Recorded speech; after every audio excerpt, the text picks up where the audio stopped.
Bonjour à tous et bienvenue pour cette nouvelle vidéo où je vais vous présenter les résultats essentiels concernant le moment cinétique d'un solide en rotation et un exercice d'application. Donc d'abord rappelons rapidement les différents théorèmes et formules dont nous aurons besoin. Donc on considère un solide ici une sorte d'ovale grisé, donc en rotation autour d'un axe delta fixe dans le référentiel d'étude, la rotation se faisant à vitesse angulaire θ point, cette vitesse pouvant être variable dans le temps. Donc d'abord, on définit ce qu'on appelle le moment cinétique par rapport à l'axe delta, qu'on note grand L delta, comme étant le produit du moment d'inertie du solide, grand J, j'y reviendrai dans la diapositive d'après, par la vitesse angulaire θ point. L'énergie cinétique de cet objet se calcule comme étant la moitié du moment d'inertie J multiplié par la vitesse angulaire au carré. Le théorème du moment cinétique pour un tel solide s'écrit sous une forme assez simple qui est donc J θ point point qui est égal à la somme des moments des forces appliquées à ce solide calculé par rapport à l'axe delta.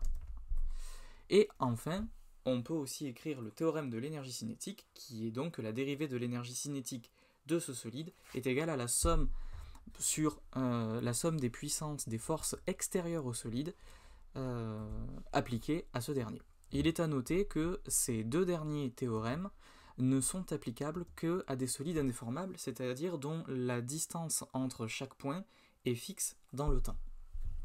Donc on peut constater déjà que ces définitions, ces théorèmes, ressemblent beaucoup aux théorèmes que l'on connaît déjà pour le point. Par exemple, la définition de l'énergie cinétique ressemble beaucoup à celle qu'on connaît 1 demi de mv carré si vous remplacez la masse par le moment cinétique J et la vitesse par la vitesse angulaire. De la même manière, le moment cinétique par rapport à delta jouerait ici le même rôle que joue la quantité de mouvement dans les lois de Newton. Vous remplacez là encore la masse par J et la vitesse par θ point et vous obtenez le moment cinétique par rapport à delta. Donc en fait, ces théorèmes pour un solide en rotation vont s'appliquer dans les mêmes contextes et avec quasiment la même forme que les théorèmes extraits du principe fondamental de la dynamique dont on a déjà l'habitude en mécanique du point. C'est ce qui rend cette situation si intéressante pour nous, c'est parce que dans le cas d'un solide en rotation autour d'un axe fixe, les théorèmes qui utilisent le moment cinétique s'écrivent d'une manière extrêmement simple. Donc, on va revenir dans la diapositive suivante sur la quantité centrale de tous ces théorèmes, cette nouvelle quantité qui est le moment d'inertie qu'on note grand J pour un solide. Alors, pour un ensemble de points, chacun de masse MI, est distant de l'axe par rapport auquel on définit ce moment d'inertie J. Le moment d'inertie d'un ensemble de points, c'est la somme de la masse de ces points fois la distance R au carré, la distance R étant la distance entre chacun des points et l'axe par rapport auquel on calcule le moment d'inertie, puisque un moment d'inertie se calcule toujours par rapport à un axe de rotation. Donc ça c'est la version discrète. Pour un solide continu, c'est-à-dire qui est formé par un continuum de points, on a la même version intégrale, donc une intégrale triple sur le volume. Alors physiquement, c'est quoi le moment d'inertie? Alors le moment d'inertie, comme je l'ai dit, il joue un peu le rôle. Pour les rotations des solides, il joue le même rôle que jouait la masse dans les lois de Newton. Dans les lois de Newton, plus vous avez un solide qui a une masse importante, et plus ça sera difficile de le mettre en mouvement à l'aide d'une force extérieure, plus c'est lourd, plus c'est difficile à faire entrer en mouvement, et à contrario, plus ce sera difficile, une fois qu'il sera en mouvement, de le ralentir. Et pour deux solides qui ont la même masse, qui ont deux masses différentes, mais qui évoluent à la même vitesse, le plus lourd des deux portera le plus d'énergie cinétique. Et bien en fait, pour le moment d'inertie a un peu le même rôle pour les rotations. Quand un solide possède un grand moment d'inertie J, il est plus difficile à mettre en rotation qu'un solide qui est plus petit. Par exemple ici, le solide qui est représenté en gris va posséder un plus grand moment d'inertie que sa version toute petite, que je présente ici, puisque la version plus grande, elle possède davantage de points qui sont éloignés de l'axe, et donc pour lesquels la valeur mr carré va être sensiblement plus grande que pour ce solide-là qui est plus près de l'axe. Et on comprend bien que ce solide-là qui est tout petit, pour le faire tourner, on sent bien que il suffira d'une petite pichenette pour qu'il se mette à tourner autour de l'axe, tandis que le solide précédent, qui était beaucoup plus grand, va vous demander beaucoup plus d'efforts, d'accord, pour le faire tourner. Par contre, évidemment, le grand solide, une fois en rotation, sera beaucoup plus difficile à arrêter et portera plus d'énergie. C'est logique. Donc ce moment d'inertie J, pour la rotation du solide, il a un petit peu le même rôle que la masse du solide que la masse d'un point dans les lois de Newton qu'on connaît déjà. Donc on retiendra que une masse plus loin de l'axe est plus difficile à mettre en rotation, mais portera plus d'énergie cinétique à vitesse de rotation égale qu'une masse proche de l'axe. Voilà pour le moment d'inertie J. Et donc, cette similarité avec le PFD se retrouve dans les équations de la diapo précédente, puisqu'on voit que ces équations qui portent sur le mouvement de rotation d'un solide sont, dans leur forme, extrêmement proches des équations et des lois de Newton. Donc, voilà pour les résultats essentiels, vous trouverez les démonstrations dans le cours. Donc, pour se faire la main, on va passer sur un petit exercice d'application assez simple pour vous montrer que, effectivement, la mise en œuvre de ces équations ressemble beaucoup à celle que l'on a dans le cadre de la dynamique du point classique. Donc le système qu'on va étudier est le suivant. On a un enfant qui s'installe sur un tourniquet horizontal de centre haut et de rayon 1,5 m qui est initialement au repos dans le référentiel d'étude. Le père de l'enfant exerce une force de 200 N orthogonale au tourniquet pendant une certaine durée tau que l'on va chercher à calculer. Et on sait que la vitesse atteinte à la fin de cette durée est de 15 km/h. Donc dans la première question, on vous demande de calculer le moment C, ou le couple, exercé par la force sur le dispositif, puis d'en déduire la durée tau de mise en mouvement du tourniquet, et de calculer l'énergie cinétique que possède l'enfant une fois la vitesse maximale atteinte. Donc comme données, on vous donne les moments d'inertie du tourniquet et de l'enfant par rapport à l'axe de rotation du tourniquet, en haut ici, l'axe étant...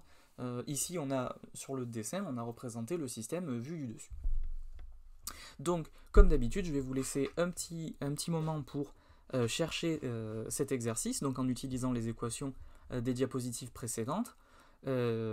Et puis, je vais passer donc à la correction. Donc, vous pouvez faire pause ici si vous avez besoin de temps. Corrigeons donc la première question. Donc d'abord, on va calculer le couple exercé par la force F. Alors ici, le calcul est relativement facile puisque la force F, elle est orthogonale à l'axe. Elle est par définition, elle est orthogonale à la distance OE, puisque E étant l'enfant.